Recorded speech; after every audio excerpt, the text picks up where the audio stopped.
আল্লাহ যখন এই পৃথিবী সৃষ্টি করলেন, পৃথিবী কাঁপছিল, আল্লাহ তখন পাহাড় পেরেকের মতো পৃথিবীতে ঢুকিয়ে দিলেন, পৃথিবীর কাঁপাকাঁপি বন্ধ হলো। ফেরেশতারা অবাক, আল্লাহ পাহাড়ের এত শক্তি যে আপনি পাহাড়কে কেটে দিলেন, পৃথিবীর কাঁপাকাঁপি বন্ধ হয়ে গেল।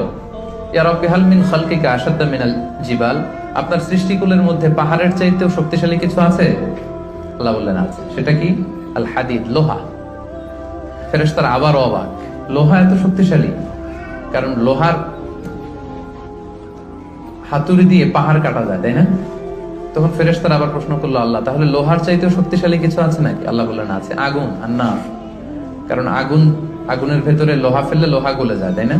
ফেরেশতারা আবার অবাক হয়ে বললেন, তাহলে আগুনের চাইতেও শক্তিশালী কিছু আছে নাকি? আল্লাহ বললেন আছে। সেটা কি? পানি। কারণ আগুনে পানি ঢেলে দিলে আগুন অস্তিত্ব হারায়। ফেরেশতারা শুধু অবাক হচ্ছে, খালি অবাক হচ্ছে। এবার বললেন, আল্লাহ তাহলে পানির চাইতে শক্তিশালী কিছু আছে নাকি? আল্লাহ বললেন আছে। সেটা হচ্ছে বাতাস। কারণ বাতাস ঝাপটা মেরে জলোচ্ছ্বাস তৈরি করে জলের মধ্যে, পানির মধ্যে, তাই না? এক জায়গা থেকে পানি নিয়ে অন্য জায়গায় নিয়ে যায়। ফেরেশতারা আবার অবাক, বাতাস এত শক্তিশালী?